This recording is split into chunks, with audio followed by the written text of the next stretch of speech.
ভেতরে মহিলারা ব্যাডমিন্টন খেলতে পারবে কিনা? উত্তর হলো পারবে, কোনো অসুবিধা নেই। যদি শরীয়ত পর্দা লঙ্ঘন না হয় সেক্ষেত্রে তারা তাদের মতো করে ব্যাডমিন্টন খেলতে পারবেন। যাকে বিয়ে করব না বলে কসম করেছিলাম, পরবর্তীতে তাকেই বিয়ে করি, কাফফারা দেইনি। এখন শারীরিক সম্পর্ক হলে কি জিনার গুনাহ হবে?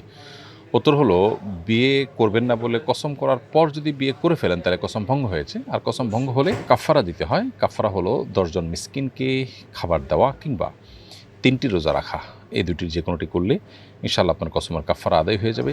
যদি সেটি আপনি করেন তাহলে সেক্ষেত্রে আপনার যে কসম ছিল সেটা উঠে গেল, প্রত্যাহার হয়ে গেল এবং শারীরিক সম্পর্ক করা এটা কোনো অবস্থাতেই জেনা বলে বিবেচিত হবে না।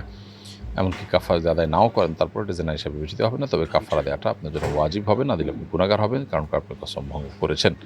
বিধায় কাফারা দেওয়াটাই হলো আপনার এখন মূল করণীয় কাজ। মহিলারা চুল আঁচড়ানোর সময় স্বাভাবিকভাবে অনেক চুল ছিঁড়ে যায়। গ্রামে কিছু ফেরিওয়ালারা এই চুল কিনতে আসে, এই চুল বিক্রি করা বৈধ হবে কিনা? উত্তর হলো, আল্লাহ রাব্বুল আলামিন কোরআনে কারিমে বলেছেন, ওয়ালাকাদ কাররামনা বানি আদম, আমি আদম সন্তানকে বা মানুষকে সম্মানিত করেছি। অতএব মানবদেহের প্রত্যেকটা অঙ্গ আল্লাহ তাআলার কাছে সম্মানিত এবং মর্যাদার বিষয়। মানবদেহের কোনো অংশ বিক্রি করা সম্পূর্ণ নাজায়েজ এবং গুনাহের কথা। এই জন্য এই ব্যবসা যতই জমজমাট হোক, যতই লোভনীয় হোক, চুল বিক্রি করা কোনো অবস্থাতে জায়েজ হবে না। মা খালার বাড়িতে থাকতে চায়, কিন্তু সেখানে গেলে তারা একসাথে বসে গীবত করে এবং সেখানে যেতে বাধা দেই। মাঝে মাঝে রাগারাগিও করি, এদিকে আমার গুনাহ হবে?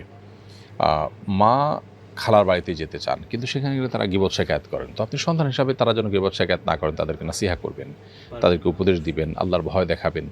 এতে যদি তারা ফিরে আসেন, ভালো না আসলে আপনি তাদেরকে এই গুনাহ থেকে বাঁচাবার জন্য অন্য কোনো উপায় অবলম্বন করতে পারেন, কিন্তু সেটা তাদের প্রতি বেয়াদবিমূলক হতে পারবে না। ধরুন দুজনকে দু জায়গায় রেখেছেন এবং তারা খুব মনোবেদনায় আছেন, কষ্টে আছেন, এরকমটি করা জায়েজ নেই। বোঝানোর ব্যাপারটা নম্রতার সাথে বোঝাবেন এবং তাদের সঙ্গে দুর্ব্যবহার করবার কোনো ইখতিয়ার আপনার নেই। এরপর যদি তারা গুনাহে লিপ্ত হন সেক্ষেত্রে তাদের দায়ভার তাদের উপরে, আপনি আপনার জায়গা থেকে চেষ্টা করেছেন, জাস্ট এটুকুই আপনার জন্য যথেষ্ট ইনশাআল্লাহ তাআলা। ফুফুকে জাকাত দেওয়া যাবে কিনা? উত্তর হলো হ্যাঁ, ফুফুকে জাকাত দেওয়া যাবে যদি তিনি জাকাতের উপযুক্ত হন। কারণ ফুফু এমন কোনো ব্যক্তি না যার ভরণ পোষণ আপনি দিতে বাধ্য।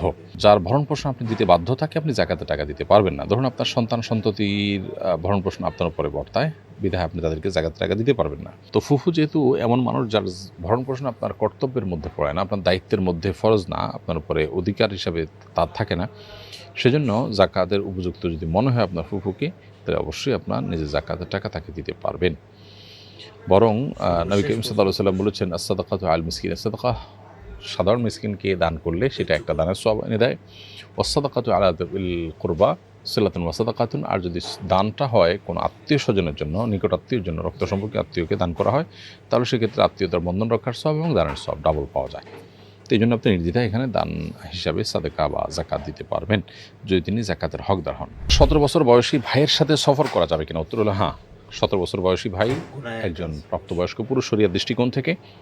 ফলে আপনি একজন নারী হিসাবে তাকে মাহরাম গণ্য করে সাথে নিয়ে সফর করতে পারবেন, কোনো অসুবিধা হবে না। সালাতের সময় আশপাশে মানুষ থাকলে আমার ডিস্টার্ব হয়, অনেক সময় রিয়াও হয়ে যায়, তাই আমি একা একটা অন্ধকার ও নির্জন স্থলে সালাত পড়ি। এ সম্পর্কে শরিয়া কি বলে? উত্তর হলো, পুরুষের জন্য ফরজ নামাজ মসজিদে যেয়ে পড়া সুন্নাত মুআক্কাদা, এর জন্য ফরজ নামাজ মসজিদে গিয়েই পড়া উচিত।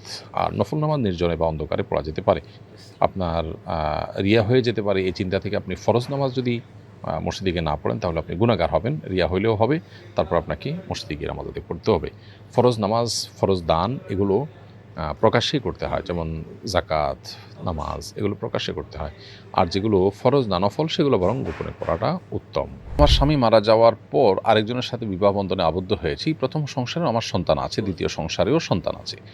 প্রথম স্বামীর ত্যায্য সম্পত্তি থেকে আমি যে সম্পদ পেয়েছি আমি মারা যাওয়ার পর, এতে কি আমার দ্বিতীয় সংসারের সন্তানরাও হকদার হবে? উত্তর হলো হ্যাঁ, আপনার যে সন্তানরা সরাসরি আপনার গর্ভ থেকে দুনিয়াতে এসেছেন তারা সবই আপনার সন্তান। অতএব আপনি প্রথম স্বামী থেকে পান কিংবা দ্বিতীয় স্বামী থেকে পান, উপার্জন করে নেন কিংবা কেউ আপনাকে গিফট করুক, যে সম্পদগুলো আপনি রেখে যাবেন আপনার মৃত্যুর পর সেগুলো আপনার সন্তানরা সবাই সেগুলোর ভাগ পাবে।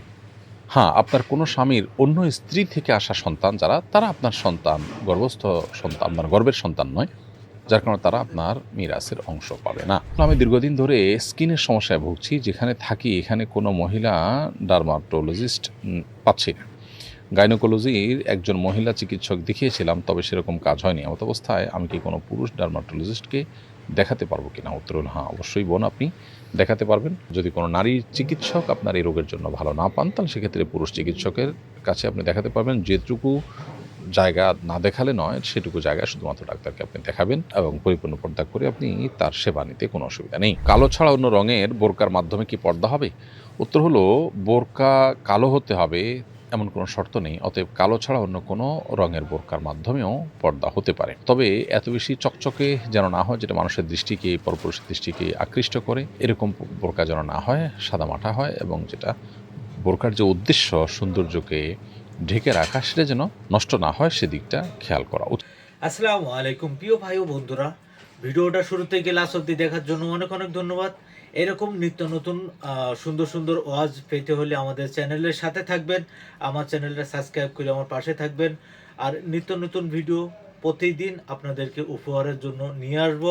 তা সবাই ভালো থাকেন, সুস্থ থাকেন, বিদায় নিচ্ছি। আল্লাহ হাফেজ, আসসালামু আলাইকুম।